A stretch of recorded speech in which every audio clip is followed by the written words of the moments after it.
As I've often said, the battle is in the mind, it is not in the grind. If you're someone who's been hoodwinked into believing in grind culture and you're literally grinding down your mind, you might be surprised to find that it's actually your mind you need more than the grind. The mind is the key tool and resource necessary for you to win in this financial thing. Now, most people say they actually want wealth, but very few people have an appetite that refuses to settle. And the reason I want to start here is because the first psychological battle that you will face in order to achieve millionaire, multimillionaire, and beyond status is the battle of deep desire. Someone write in the comments, deep desire. You see, most people just generalistically believe that wanting more is greed. The reality is, when you study greed, you realize wanting more isn't greed. Wanting more is stewardship. Now, I know there's going to be people who say, oh, but Samuel, how can that be the case? If I want more, I must be a greedy person. No, you've watched too many movies which have tried to convince you out of materializing your potential. Because the reality is, wanting more has nothing to do with greed. Wanting more is a framework for stewardship. And we see this best in Matthew chapter 25. In Matthew chapter 25 in the Bible, we read a story. Jesus tells the story, a parable of a master who goes out of town. And when he goes out of town, he lays some talents down. And he says to one master, you should take 5. Another one, you should take 2. And another one, here's 1 for you. And it says that this master goes for a period of time. And then when he comes back after some time, he has an accounting, a reckoning with these individuals who he had given these talents. Now, interestingly enough, interesting for you, interesting for me, the master doesn't say to these 3, hey, everyone who made more was greedy. He doesn't say that. He actually says the contrary, which is super interesting in our current climate and culture. He says to the guy who had 5, he said, listen, you were a servant and you had 5, but you took those 5 and you made another 5 and now you have 10. Listen to what he says to his friend. He says, you are now going to be a ruler over much more. He goes to the guy who had 2, and these were the words that came through. He said to the guy who had 2, hey, you who had 2, you went and turned your 2 into another 2. You were a servant, but now you're going to be a ruler too. He says, go forth as a ruler. You will now be a ruler over more. Now, this stuff astounds me because I think to myself, hold on a minute. We live in a world where people insinuate that if you have a desire, especially a deep desire for more, then you have a greed problem. And we have people who tell you, oh, you've got to stay content, be content. Yes, be content, but understand what contentment is. The Bible itself says contentment with godliness is great gain. So contentment is good once you know what contentment is. So we're told in this parable in Matthew 25 about this servant who had 5 and turned those 5 into 5 more. He will no more be a servant anymore. And he's called a ruler after that. We're told the same thing about the gentleman who had 2, who turned the 2 into another 2. He's told now that he has 4, he doesn't have to be a servant anymore. And then we come to the third individual, the one who had 1. And the one who had 1 said, because I knew what was going on, I hid the 1. So when you came back, I'd at least have your 1. And the master says to him in this parable, he says, listen, if you knew me, you know what you would have done? You would have risked the opportunity and put the 1 even to the money changers. He uses that terminology. So I could have at least got interest, he says. He says, but because of what you've done with the singular 1, he says, you're not only going to be a servant, we're going to take away even your 1. And he says, take away the one he's got and give it to the guy who's got 10. Now, this is where it got interesting to me. Because most people read the story and stop there. Most people tell the story and stop there. But for me, the most important part of the story is just after that. Let me tell you what happens after that. After Jesus tells this parable, he says something very profound. He says these powerful words, which today we call the rich get richer and the poor get poorer. But the rich get richer and the poor get poorer didn't get made up by any person. It got made up by Jesus when he said what he said straight after this parable. He said after this parable, he said, to he who has, much more shall be given. And to he who does not have, even the little he has shall be taken away from him. Jesus is the originator, to the best of my knowledge. Someone please correct me if I'm wrong, but Jesus is the originator of the framework and functionality of the rich get richer and the poor get poorer. So Jesus teaches us through Matthew 25 that wanting more isn't greed, especially if you understand that you should want more as seed.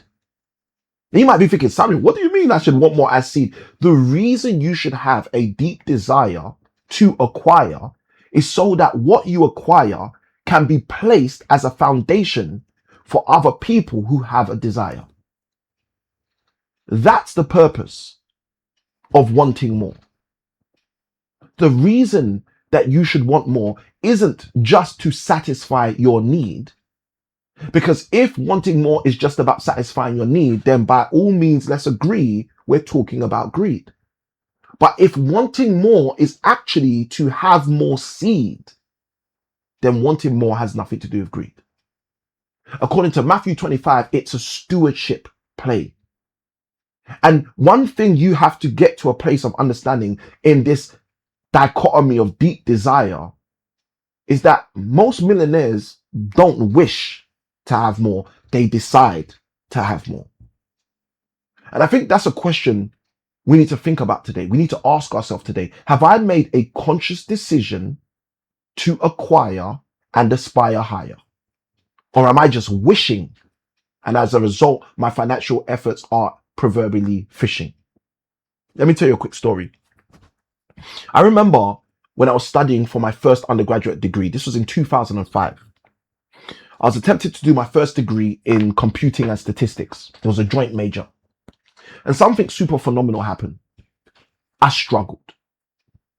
I had a specific lesson, okay? This lesson is calculus and mathematical models. I believe that was the name of the whole module. Very challenging, very challenging. I'm sure you can tell just from the name. Very challenging module, right? And for some reason, I just couldn't crack the code. You know when you're trying and trying, but for some reason you don't find a cause to start testifying. Yeah, I was in that situation. I was in that position. I was trying so hard, but it just didn't seem like it was working. And I kept thinking to myself, like, why is this not working? Why is this so much feeling like it's hurting? I couldn't figure it out for certain. And then one day I literally sat down. I was in one of the computer labs. I was staring at the screen. And as I sat down staring at the screen, it hit me hard. Exactly why I was struggling. The reason I was struggling is because every single thing we were doing in that course, every single thing we were doing on that course, every single thing we were doing in that program was based on A-level maths. And I hadn't studied A-level maths. Now I know some of you are thinking, listen, Samuel, that's crazy. How are you going to go study computing and statistics in university and not do A-level maths? I'm just telling you the truth. I hadn't taken A-level maths. And because I hadn't taken A-level maths, I did not have the underpinning training in order to achieve what I was attempting to achieve and ultimately receive what I wanted to receive. So I was in a bit of a pickle. I was messed up. So here's the question. What do you do? You let me know in the comments below. What do you do? Okay? What do you do? Dark says he was hoping for a better answer. Okay, dog, let me know your name, please, so I can address you properly, right? But I'm just telling you the truth. I'm attempting to study in my first academic year of university, attempted to get through this module, calculus and mathematical modules. All the other modules were a breeze. Statistics, breeze. Computing, networking, breeze. Systems building, breeze. Everything else was a breeze. I was making it through. But in that particular module, I cannot lie to you, I was struggling. And then it hit me that day, sat at the computer lab, staring at the screen. It hit me. The reason you are struggling is because all of this is founded on A-level maths and you didn't study A-level maths. So what do you think I did? I'm going to tell you what I did. I asked myself, do I have a deep desire? And this is why this is so important. If you're really thinking about the psychological battles that you're going to have to face in order for your finances to start to hit a new place, you are going to have a deep desire. I had to realize that I wasn't going to leave. I was not going to run away. I'm going to get what I came there to receive. So guess what I did? I said, you know what? I know I have a deep desire. I'm going to teach myself A-level maths whilst I'm actually learning my university degree. And that's what I did. And that's what I did. The question I have for you is, how deep is your desire to do what you say you desire to do? Because that's going to be the difference maker. The difference maker is not going to be what people tell you it's going to be. It's not going to be if you wake up at 5 a.m. and have this sick morning routine. No. A sick morning routine is just going to make you sick. But I started to realize that I just needed to turn on the deep desire. How deep was my desire? And I can tell you, my desire was so deep that I graduated. And the only reason I would have graduated is if I passed my first year, and I passed that first year. I didn't have to retake any exams. And that was simply because I recognized within myself I had a deep desire. So I ask you today, how deep is your desire? If you are someone who says you require to aspire higher, the question you should ask is, how deep is your desire? Let's do a journal task. I want you to take out your journal and take out your pen and write down this question. The question is, what do I want so deeply that I'm willing to become someone different to achieve it? You see, most people have never got to a place where they've realized that the thing they desire is so deep that they're willing to no longer live like a sheep. So that's the question to ask yourself. What do I desire so deeply? Now's the perfect time. Take out the journal, take out the pen, start to write it down. What do I desire so deeply that I'm willing to become someone different in order to achieve it? Because for most of us, I'm going to be very transparent. We've never asked ourselves that question. And as a result, we've achieved and approached our goals with apprehension. And from time to time, when we start to face tension, we do not know why we go through so much suspension. And that's the answer. It's simple. It's because we have to accumulate a deep desire. I want you, if you resonate with what I'm saying right now, to write in the comments the word resolve. Because as you write the word resolve in the comments, you are taking the initiative, taking a moment to make a declaration within yourself and for yourself that you're ready to do what it takes in order for you to get what you desire. Now, if you are willing to take that step and declare resolve, I'm going to share with you something to help you achieve your resolve. I call this the pyramid of desires. And what you will find in life is most people are living somewhere on this pyramid. The only question I have for you is, where are you living on this pyramid? Are you living somewhere healthy on this pyramid, or somewhere that's not helpful on this pyramid? Let's jump in. Because at the bottom of the pyramid is where most people stay stuck. This is what we call interest, my friend. Interest is at the bottom of the pyramid. I call interest a passing curiosity. And many of us have that. Many of us have a passing, fleeting curiosity about things. We have an interest. But an interest is not a deep desire as we think about and frame out the pyramid of desires. An interest is not a deep desire. It's a passing curiosity. But here's the funniest thing. If you recognize you have an interest and you know you desire to take your interest and turn it into a deeper desire, you should turn your interest into a simple intention. This is where stuff starts to happen. You might be asking, Samuel, how come stuff starts to happen when I turn my interest into an intention? Because an intention is at least a deliberate aim. An intention says to the world, I'm getting in the game. So you have to make that decision at some point in your life to not just stay stuck at an interest, but develop your interest into an intention. And if you're someone who really has a meticulous resolve around getting a deep desire, then you can go to another stage, another phase of the pyramid of desires. And this other phase, this other level of the pyramid of desires is to go past interest, beyond intention, into a place of what we call integrity. Integrity is where you'd hear, the late great American presidents make statements like, if it's going to be, it's up to me.